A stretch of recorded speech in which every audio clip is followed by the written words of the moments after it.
Supreme court में चुनाव आयोग बुरा फंस गया और इस बार तो इतना बुरा फंस गया कि जबरदस्त फजीयत उठानी पड़ रही है।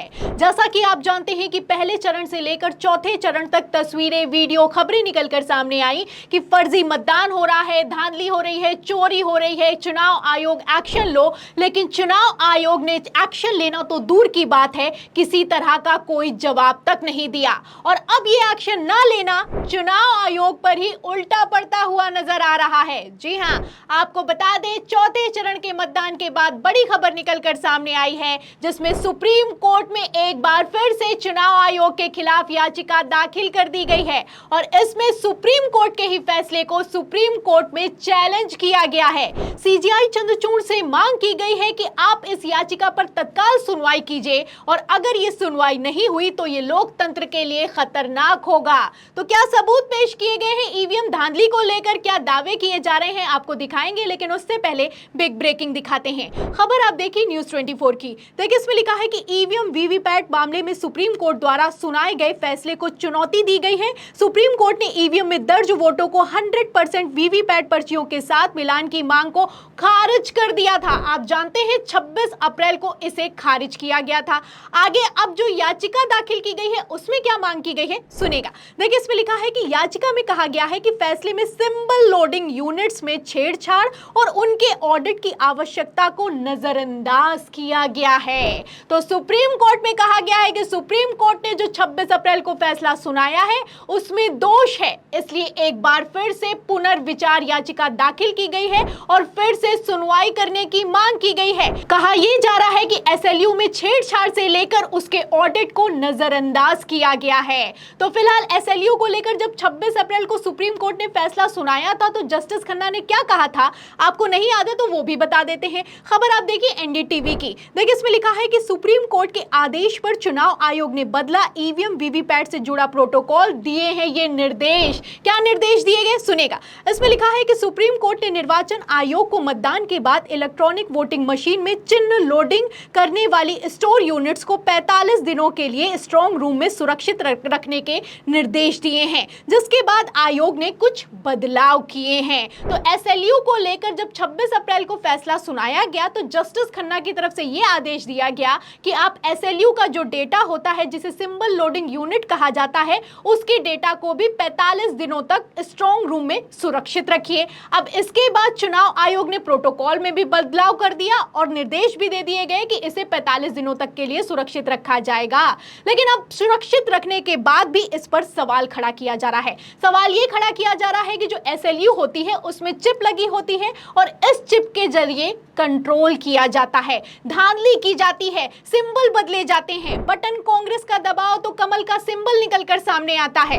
अभी तक तो सुप्रीम कोर्ट के वकील और विपक्ष के नेता ये सवाल खड़ा कर रहे थे, लेकिन अब मैं आपको बता दूं कि चौथे चरण में जब मतदान हुआ है तो पब्लिक ने भी यही सवाल खड़ा किया है। प्रशांत कुमार यहाँ जो पीठासीन अधिकारी हैं, जो मोहल्ले में वोट डालने आते हैं, मशीन नहीं दाबते, कह देते जाओ वोट पड़ गया। और जब हम डालने गए, हमने साइकिल पर बटन दबाई, कमल का फूल का निशान निकल रहा है। हमारे पीछे 3-4 लोग वो भी डाले, वो भी बटन दाब रहे हैं, वोट नहीं पड़ रहा है। ये धांधली करवा रहे हैं प्रशांत पीठासीन अधिकारी गोला। मैं गोला से बोल रहा हूँ, हसरजा बरकाती, मुन्नूगंज मेरा वोट नंबर है, 575 नंबर मेरा वोट है। तो सुना आपने, ये लखीमपुर का वीडियो है, चौथे चरण का वीडियो है, सोशल मीडिया पर वायरल हो रहा है। जाहिर सी बात है सुप्रीम कोर्ट भी इन सब वीडियो को, इन खबरों को जरूर देखता होगा, लेकिन चुनाव आयोग को लगता है कुछ दिखाई नहीं देता, कुछ सुनाई नहीं देता। आप देख सकते हैं शख्स दावा कर रहा है और बाकायदा पीठासीन अधिकारी का नाम भी ले रहा है।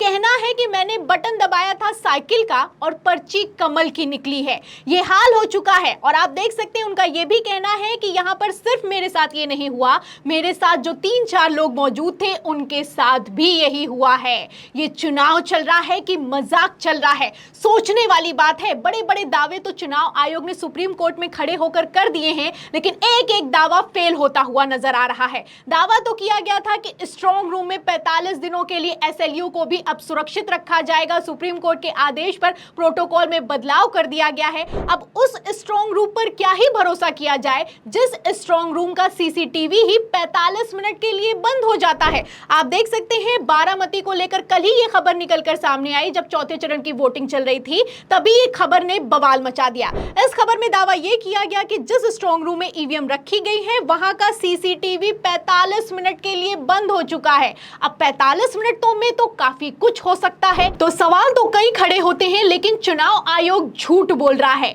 और क्या झूठ बोल रहा है, बयान सुनिए। इलेक्शन कमीशन ऑफ इंडिया ने सुप्रीम कोर्ट में जो बातें कही थी ना कि ये मशीनें सुरक्षित रखी जाती हैं, ऐसे सुरक्षित हैं ये। हम इनको स्ट्रांग रूम में रखते हैं, ताले लगा के रखते हैं, सील लगा के रखते हैं, कैंडिडेट्स को दिखाते हैं, कैंडिडेट्स के सिग्नेचर्स लेते हैं। हर टाइम हम सीसीटीवी फुटेज लगाते हैं, हर जगह हम वीडियोग्राफी कराते हैं। इन मशीनों को कोई छू भी नहीं सकता। ये सब बातें सुप्रीम कोर्ट को चुनाव आयोग के वकीलों ने और चुनाव आयोग ने 100% झूठ बोला था, 100%। तो सुना आपने, ये सुप्रीम कोर्ट के सीनियर वकील महमूद प्राचा हैं। उन्होंने चुनाव आयोग के सुप्रीम कोर्ट में किए गए एक एक दावे को तोड़ कर रख दिया है, उसकी हवा निकाल कर रख दी है। आप देख सकते हैं, उनका कहना है कि सुप्रीम कोर्ट में चुनाव आयोग ने जो कहा एक एक बात झूठ है। कहना है कि ईवीएम सील की जाती है, सुरक्षित की जाती है, ईवीएम को कोई छू नहीं सकता, स्ट्रांग रूम में पहुंचाई जाती है, सब कुछ हाईटेक होता है। लेकिन कितना हाईटेक होता है, आप इन बयानों से, इन खबरों से अंदाजा लगा सकते हैं। और तो और जहां तक रही ईवीएम की बात, ईवीएम को लेकर यह दावा किया गया सुप्रीम कोर्ट में कि जैसे ही वोटिंग होती है तुरंत उसे सुरक्षित स्ट्रांग रूम में पहुंचा दिया जाता है, सील कर दिया जाता है।